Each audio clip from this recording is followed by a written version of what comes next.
ইরানের supreme leader আয়াতোল্লাহ Ali খামেনিকে সরাসরি হুঁশিয়ারি দিলেন মার্কিন প্রেসিডেন্ট ডোনাল্ড ট্রাম্প। তিনি বলেন, ইরান যদি নিঃশর্তে আত্মসমর্পণ না করে তাহলে ফল ভুগতে হবে খামেনিকেই।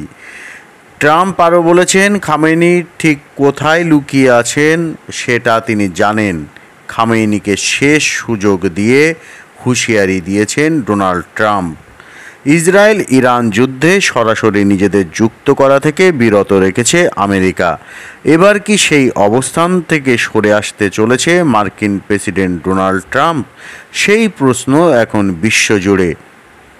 ইরানের সুপ্রিম লিডার আয়াতোল্লাহ আলী খামেনিকে সরাসরি হুঁশিয়ারি দিয়ে মার্কিন প্রেসিডেন্ট বলে দিলেন, ইরান যদি নিঃশর্তে আত্মসমর্পণ না করে তাহলে ফল ভুগতে হবে খামেনিকে। ট্রাম্পের দাবি, খামেনি ঠিক কোথায় লুকিয়ে সেটা তিনি জানেন, তবে এখনই ইরানের সর্বোচ্চ ধর্মীয় নেতাকে হত্যা করতে চান না তিনি। সেজন্য ইরানকে একটাই শর্ত দিয়েছে মার্কিন প্রেসিডেন্ট, নিরীহ নাগরিকদের উপর মিসাইল ছোড়া বন্ধ করে নিঃশর্ত ক্ষমা চাইতে হবে। নিজের সোশ্যাল মিডিয়া প্ল্যাটফর্ম ট্রুথে ট্রাম্পের পোস্ট, আমরা জানি ঠিক কোথায় তথাকথিত ওই সুপ্রিম লিডার লুকিয়ে। ওকে টার্গেট করাটা খুব সহজ, তবে আপাতত ওখানে ও নিরাপদ। এখনই আমরা ওকে হত্যা করতে চাইছি না।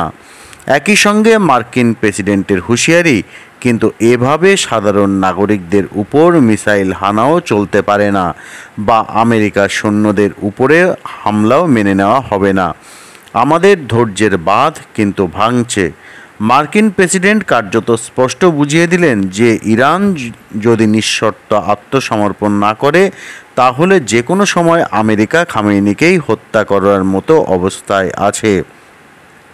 উল্লেখ্য, ইসরায়েলও ইতিমধ্যে হুঁশিয়ারি দিয়েছেন, যুদ্ধ অপরাধ বন্ধ না করলে ইরানের সর্বোচ্চ ধর্মীয় নেতা আয়াতোল্লাহ আলী খামেনির পরিণতি হবে সাদ্দাম হোসেনের মতোই। সেদেশের প্রতিরক্ষা মন্ত্রী ইসরায়েল কাটজ নাম না করে খামেনিকে হুঁশিয়ারির সুরে বলেন, প্রতিবেশী দেশের স্বৈরাচারী শাসকের পরিণতি যেন না ভোলে ইরান। ইসরায়েলের প্রধানমন্ত্রী বেঞ্জামিন নেতানিয়াহু আগেই হুঁশিয়ারি দিয়েছেন, খামেনির মৃত্যু হলে তবেই থামবে ইরান ইসরায়েলের যুদ্ধ।